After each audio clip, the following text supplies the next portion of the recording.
Bueno, más de 5.000 nuevos casos diarios se está registrando en nuestro país respecto al COVID-19 y para hablar justamente de este tema tomamos contacto de inmediato con José Miguel Bernucci, doctor y secretario nacional del Colegio Médico. José Miguel, tanto tiempo, ¿cómo estás? Hola, Gracias por estar con nosotros esta mañana y quería partir preguntándote rápidamente si consideras adecuado tomar más medidas preventivas sabiendo el porcentaje de vacunación que hay. Bueno, estas olas ya las hemos vivido permanentemente en nuestro país. Y quería saber si crees que hay que endurecer las medidas o si se va en el camino correcto. Bueno, yo creo que evidentemente cualquier medida preventiva es una medida útil. La verdad es que cada ola que hemos tenido tiene sus propias características y tiene sus propios problemas asociados. Hoy en día el mayor problema que vemos es que nos enfrentamos, digamos, a este eventual aumento de hospitalizados y aumento de presión sobre el sistema hospitalario, el cual hoy en día tiene otros factores que probablemente no habíamos visto en estos últimos 2 años. Uno, la cantidad de pacientes no COVID que tenemos hospitalizados. Hoy día tenemos tasas de uso de camas críticas de 85-90%, no con pacientes COVID como lo vimos durante el año 2020, el año 2021, sino justamente con pacientes no COVID, que fueron todo lo que dejamos de atender durante ese periodo producto del recargo asistencial que tuvimos. Y hay un tercer factor que se empieza a jugar muy importante, que tampoco vimos los años anteriores, Roberto, y que tiene que ver con la cantidad, con un aumento de pacientes hospitalizados con virus invernales no COVID. Esto quiere decir influenza, parainfluenza, virus sincicial, etcétera, que, tal como saben los expertos, durante el año 2020 y el año 2021 prácticamente el 100% de la circulación viral fueron virus COVID-19. Hoy en día este es el primer año que nos retrotrae al año 2019, donde estamos teniendo pics de aumento de influenza en este minuto y esperamos durante las semanas siguientes virus sincicial, lo que evidentemente podría ser un factor nuevo que nos viene a recargar el sistema hospitalario. Doctor, le habla Marianela, ¿cómo está? Y con respecto a este aumento también de contagios de coronavirus, ¿podríamos hablar ya de una quinta ola o se proyecta que los contagios sigan en aumento? ¿Y qué se tiene que hacer ahora para frenar esta situación, teniendo en cuenta lo que usted decía, que esto ya está conviviendo con otros virus de la estación? Bueno, sí, a ver, yo creo que lo que hay que puntualizar ahí es que desde hace más o menos como 4 o 6 semanas atrás sabíamos que había contagio comunitario de Omicron 2, como señalaba el doctor Pérez en la nota previa, ¿no es cierto?, que probablemente va a ser la cepa dominante durante esta nueva ola de contagio. Al haber circulación comunitaria de Omicron 2, la verdad es que ya se sabía que íbamos a tener un aumento de casos. La verdad es que la duda que queda hoy en día es cuál va a ser el techo de este aumento de casos. Y este techo en realidad puede ser un techo adecuado, entre comillas adecuado, como lo tuvimos con Delta, donde esperamos que hubiera una gran explosión de casos. Sin embargo, no se produjeron más allá de 4.000, 5.000 casos diarios, que fue en su mayor pic. Pero también podemos tener una ola como la tuvimos con Omicron 1 durante el verano, en que llegamos prácticamente a más de 45.000 casos diarios.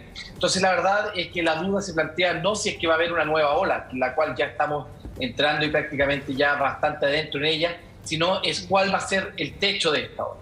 Hoy en día, afortunadamente, hasta el minuto todavía no vemos un aumento significativo, sí aumento, pero no significativo, de las hospitalizaciones en camas básicas, todavía no así en UCI.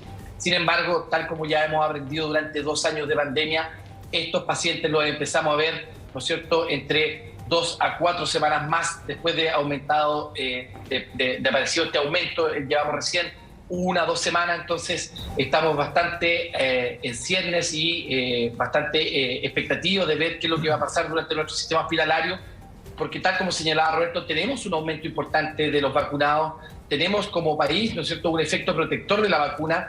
También hay un efecto que los expertos han hablado de que muchas personas que se contagiaron durante el verano con Omicron 1 tendrían algún grado de protección también. Entonces, evidentemente, esos son factores protectores que nos hacen pensar de que pudiéramos tener una mayor protección durante esta nueva ola. Sin embargo, eso es algo, es una incertidumbre que todavía no podemos dar la respuesta. José Miguel, quería volver a la primera pregunta que te hacía. Por ejemplo, te cuento de modo anecdótico que un recital va a tener que, una productora va a tener que devolver entradas, por ejemplo, porque se redujeron los aforos de 14.000 a 10.000 en el Movistar Arena. Entonces hay mucha gente que se va quedar sin poder ir a ese concierto.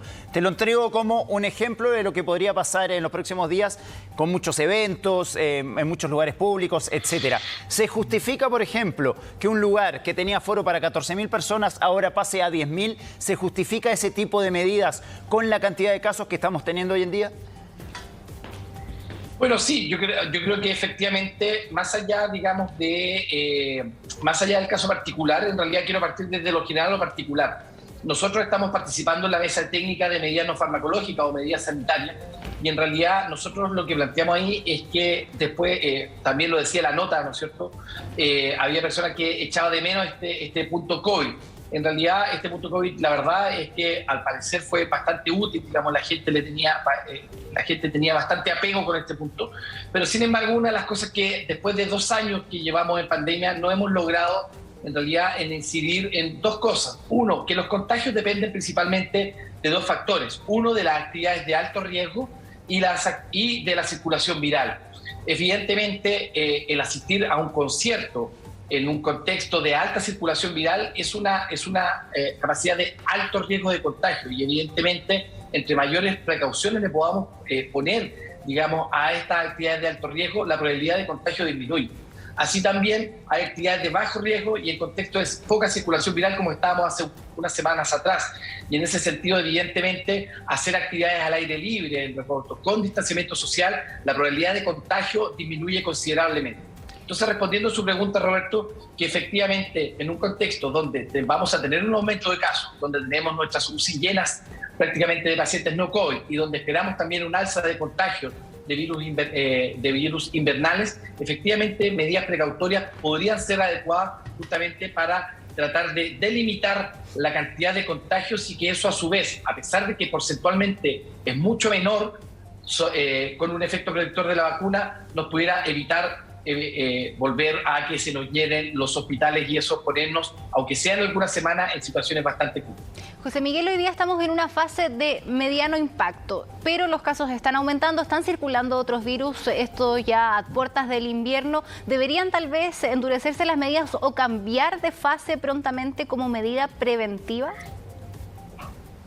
Mira, es una súper buena pregunta, porque nosotros le hemos solicitado tanto al subsecretario Cuadrado como a la ministra Yarza que los cambios en el paso a paso, en el fondo, puedan ser públicos, puedan ser conocidos y que justamente esta decisión no sea tomada, digamos, en base, sabemos los puntos que se toman en base, pero que la gente pueda conocer, en el fondo, cómo está su comuna, cómo está su región referente a los avances, a los retrocesos de los indicadores. Por lo pronto, nos han señalado, digamos, que hay bastante dificultad, principalmente porque la información que se adquiere para poder decidir cambiar de vaso viene de alrededor de 40 bases de datos.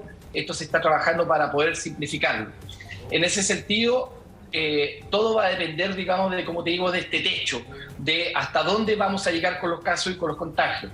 Hoy en día, lo que nos ha pasado en las últimas 2 semanas es que la semana anterior esperábamos de que hace 2 semanas atrás se nos dijo que para la semana anterior esperábamos los 3.000 casos. Esto sucedió en la misma semana que se dijo que se esperaba para la próxima. Esta semana esperábamos tener los 6.000 casos y eso se aceleró para la semana anterior. Se nos ha dicho hoy en día por el informe del doctor Canas que para prácticamente la próxima semana vamos a llegar a los 10.000 casos. Y esperamos que esto no se adelante, porque si se adelanta significa que la velocidad de contagio se está también aumentando y eso evidentemente nos podría llevar a un techo mucho mayor. Esperemos de que esta aceleración se disminuya lo más pronto posible para que justamente eso sea los primeros indicios de que estamos llegando al techo de contagio y esto no signifique obviamente mayores retrocesos y mayores problemas, porque evidentemente a las personas que trabajamos en un hospital, yo estoy en un centro de salud, esperamos que esto no signifique un nuevo colapso, una nueva congestión de estos centros. Bien, José Miguel Bernucci, secretario nacional del Colegio Médico, muchas gracias por estar con nosotros esta mañana. Gracias, que tengan buen día. buenos días. Muchas gracias, muy buenos días a ustedes. Chao, chao.